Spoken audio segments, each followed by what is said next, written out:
Olá, amigos. Vamos para mais um vídeo de histórias e também de indicação de filmes para que possamos passar esse período de enclausuramento com mais tranquilidade e mais paz.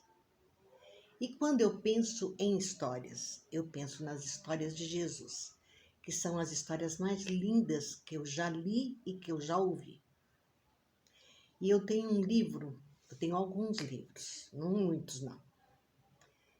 Porque como vocês já sabem, eu doei todos os livros que eu li durante a minha vida, e foram muitos. Mas alguns ficaram. Esse é um deles. Parábolas que Jesus contou e que valem para sempre. É da dona Terezinha de Oliveira. Se vocês não tiverem facilidade aí onde vocês moram, nestes livros que são daqui de Campinas, a dona Terezinha de Oliveira era do Centro Espírita Allan Kardec. Então nós temos aqui no Centro Espírita Allan Kardec para vender. E tem a parte virtual também. É só acessar. SEAC Campinas, que vocês vão saber onde comprar os livros. Mas hoje eu vou ler para vocês. Eu não sou muito fã de ler, não, eu gosto de contar. Mas é tão pequenininho essa parábola que eu quero falar para vocês que eu vou ler. É a terceira parábola deste livro e que poucos conhecem. Só quem lê a Bíblia mesmo de verdade conhece. É a parábola do grão de mostarda. A parábola diz o seguinte: o reino dos céus é comparado a um grão de mostarda que um homem toma e semeia em seu campo. É esta a menor de todas as sementes, mas quando cresce, torna-se um arbusto maior que todas as hortaliças, de sorte que os pássaros vêm aninhar-se em seus ramos. É uma parábola de Jesus. E a dona Terezinha, com a sua maestria de como explicar os ensinamentos de Jesus, nos diz o seguinte: como as sementes que brotam e crescem, alcançando grandes proporções, as ideias também têm enorme poder germinativo. Em nossa mente, por associação de ideias, uma puxa a outra e vai desenvolvendo raciocínios, direcionando atividades. Se recebida e assimilada, a ideia espiritual desenvolve na pessoa as qualidades em potencial, tornando-a mais forte, fazendo-a mais apta para as boas obras. Mensageiros divinos que querem fazer o bem sobre a terra, mas precisam de quem se lhes faça intermediário da ação material, passam a encontrar na mente e coração dessa pessoa a sintonia necessária para ali construírem os seus ninhos, verdadeiros redutos de vida e amor, e beneficiarem a toda a humanidade. Bem, é essa a intenção de eu contar a história, viu?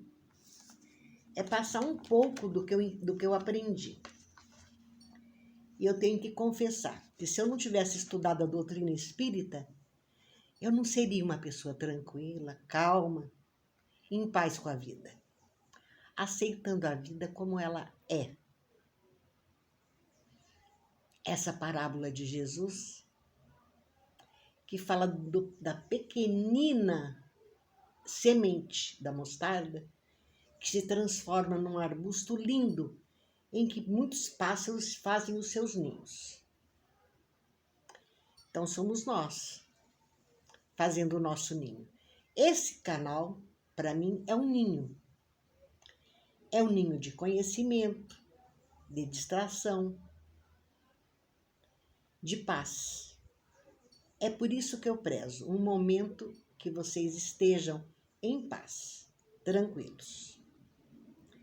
E lendo esta parábola do grão de mostarda, eu lembrei de uma história bastante curiosa que eu gostei muito. Eu li na internet, mas vou passar para vocês. Isso aqui é um canal de histórias, não é? Então vamos lá. Conta que um agricultor resolveu fazer perto da sua casa um lindo jardim. Aí ele imaginou naquele canto um monte de samambaias muito frondosas, bonitas, enfeitando aquele canto do jardim. E entre as samambaias ele queria que bambus nascessem para fazer a composição de arte desse jardim. Aí ele achou as samambaias e veio e replantou tudo naquele lugar. E pegou sementes de bambu. Eu nunca vi, mas conta-se que ele pegou sementes de bambu e semeou entremeados nas samambaias. Passado um ano, ele chegou no jardim, ficou olhando o que ele tinha plantado e ele viu que as samambaias estavam lindas, maravilhosas. Exuberantes, na verdade, passado um ano. Aí ele procurou o bambu que ele havia plantado, não tinha nem sinal de vida. No segundo ano, a mesma coisa. Terceiro ano, a mesma coisa. Quarto ano, a mesma coisa. Ele estava ficando desanimado. E falou, esse bambu não vai nascer. No quinto ano, ele chega lá e ele vê brotando o bambu. Aí ele foi estudar para saber por que o bambu demorava tanto para brotar e se aparecer no meio das outras plantas. Aí ele descobriu. Tem que se estudar mesmo, viu? Aí ele descobriu que o bambu, primeiro, ele desenvolve todinha a sua raiz na terra. Ele vai pegando todos os nutrientes que a terra tem e vai fortalecendo as suas raízes. E vai se aprofundando na terra. E nesse se aprofundar na terra, a mesma quantidade que ele consegue penetrar a terra e se fortalecer é o tanto que ele vai crescer. E vai crescer tanto que parece que ele quer abraçar o céu, de tão grandes que ficam, né? Quem já viu os pés de bambu sabe do que eu estou falando. Então vejam bem, a providência divina funciona assim também em nós. Porque nós adquirimos conhecimento. Não é 1, 2, 3, 4, 5 anos, não. Às vezes é uma década, 2, 3. Normalmente na terceira década, aqueles que são as boas sementes, o bom terreno, né? Que receberam a semente, já vão se desabrochando. Eu tenho um vídeo que eu falo da parábola do semeador. Se vocês gostarem, pode procurar aqui no meu canal que vocês vão ver. Mas não se esqueçam de dar o joinha aqui e se inscrever se você não é inscrito. Se você gosta do meu canal, tá? Então vejam bem, essa parábola do grão de mostarda faz a gente refletir bastante. E pensar no bambu também. Porque vejam bem, nós temos que nos fortalecer de conhecimentos. Porque se nós queremos transmitir um pouco àqueles a quem amamos, nós devemos estar preparados. Vejam bem, ser espírita não é uma coisa muito fácil não, viu? Às vezes fala assim, é fácil ser espírita, é só estudar as 5 obras básicas, né? Que é o Evangelho segundo o Espiritismo, o Livro dos Espíritos. Aliás, hoje é o aniversário do Livro dos Espíritos. E se considera o dia de hoje dia 18 de abril, o dia do espírita. Porque foi em 18 de abril de 1857 que o livro dos Espíritos foi editado. Logo depois vem o Evangelho segundo o Espiritismo, vem a Gênese, o livro dos médiuns, o céu e o inferno. Nesses 5 livros que são o Pentateuco Espírita, nós temos as respostas de tudo o que precisamos para entender quem somos, de onde viemos e para onde vamos. Então vejam bem, é de conhecimento? Temos que ter conhecimento, sim. E muito, viu? Não é pouco, não. Porque o Espiritismo é uma ciência filosófica com consequência religiosa. Porque nós estudamos a Bíblia, viu? Em todos os livros da doutrina espírita, a Bíblia é estudada. Podem conhecer os nossos livros da doutrina espírita, que vocês vão ver isso em todos os livros. E os livros são aqueles que nos trazem a segurança e nos trazem o conhecimento para que nós sejamos pessoas um pouco mais fortes. Porque vejam bem, nós estamos há mais de um ano reclusos, não é? Amanhã eu tomo a minha 2ª dose da vacina. E eu sei que só 20 dias depois que eu tiver tomado essa 2ª dose é que eu vou estar imune ao vírus do coronavírus, né? Só que eu não vou estar imune às variantes. Não sei não, mas parece que nós vamos ter uma 3ª dose. Pelo menos os cientistas estudam isso. A doutrina dos Espíritos nos impulsiona a estudar. Tem uma passagem no Evangelho que diz o seguinte: Espíritas, amai-vos e instruí-vos. Amai-vos é natural, né? Porque os ensinamentos de Jesus se resumem em amar a Deus sobre todas as coisas e ao próximo como nós mesmos. Então, se nós amamos o nosso próximo como a nós mesmos, nós realmente devemos amar muito a todos aqueles com quem convivemos. Nós temos muito material de estudo nos livros da doutrina. Vejam bem, eu estava estudando o cérebro humano, como funciona, e as suas etapas de desenvolvimento. Sim, esse é um assunto que eu gosto muito. Então eu procuro ver onde tem vídeos, porque os livros eu não tenho mais nada dentro da minha casa, são pouquíssimos.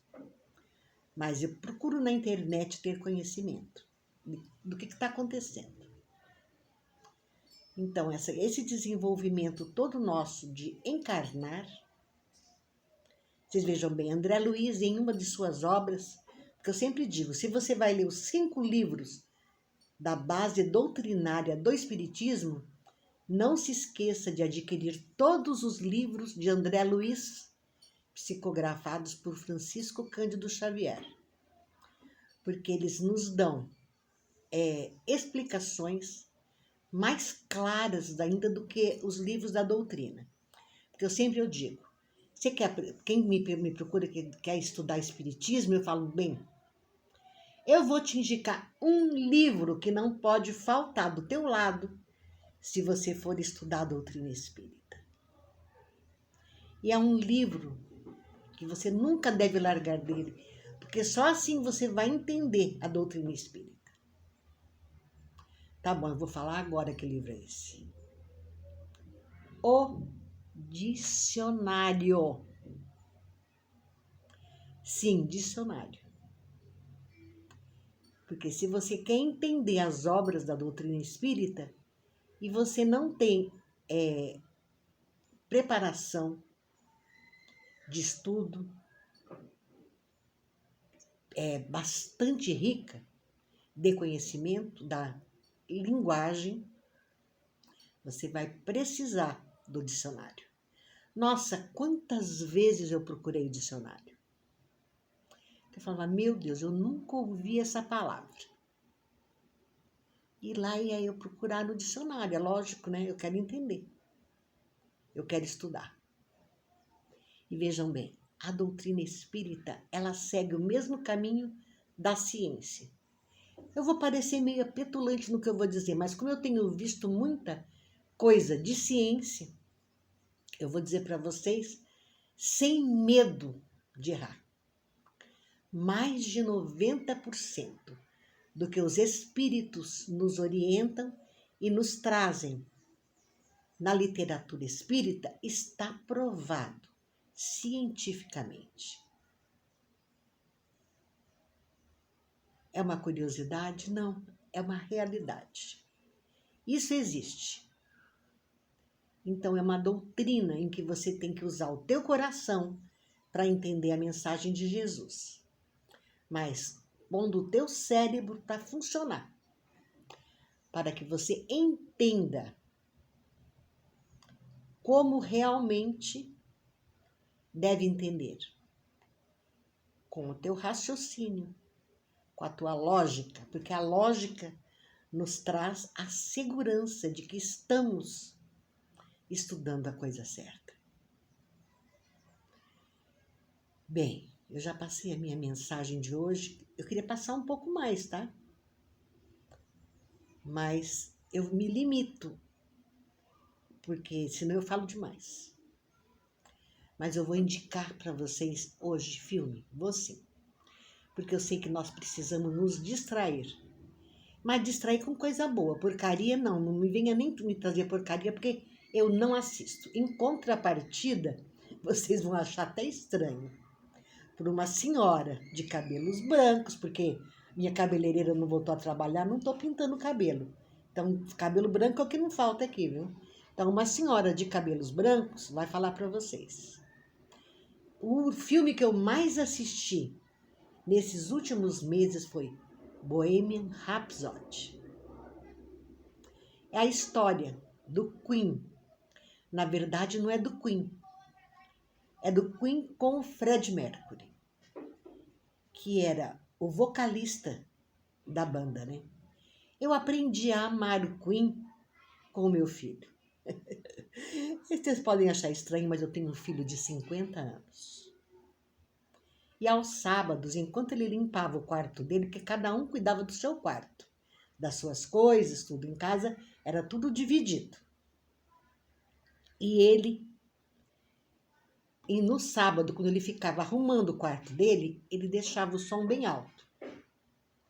Aí eu aprendi a amar as músicas do Queen, as músicas do A-ha, aliás, adoro A-ha. Então eu realmente assisto filmes desse tipo, tá? Eu não gosto mesmo é de filmes de terror. Terror eu não gosto, eu simplesmente fujo deles. Filmes de ficção científica eu assisto. Porque eu me lembro muito do papai quando eu era pequena e nós líamos muitos gibis, né? E o papai falava assim, nossa, vocês puxaram para mim, vocês adoram ler, né? E realmente, eu e meu irmão adorávamos ler. Gibis. É lógico que a leitura dos gibis nos puxaram para os livros, porque os livros ficavam muito fácil. Tinha uma estante que o papai e a mamãe conservavam na sala e ficavam todos os tipos de livro para a gente ler. Desde as obras doutrinárias do Espiritismo até livros sobre sexo. Aliás, é muito importante. O adolescente ele deve aprender lendo, tendo conhecimento científico de tudo. Isso daí faz com que o adolescente, tendo o estudo científico e religioso, ele vai ver o corpo dele como um templo que foi dado por Deus para nós. Um templo perfeito. mais perfeito que o computador mais top que tiver hoje em dia. Vejam bem, o nosso cérebro, ele funciona de uma maneira tão perfeita que nós processamos os dados de uma vida inteira e fica ali guardadinho. Eu posso abrir as minhas gavetinhas aqui a hora que eu quiser, que elas estão aí. Mesmo porque eu não tenho Alzheimer, né? Mas é interessante. Você sabe que até as pessoas que têm Alzheimer, a música faz com que elas tenham flashes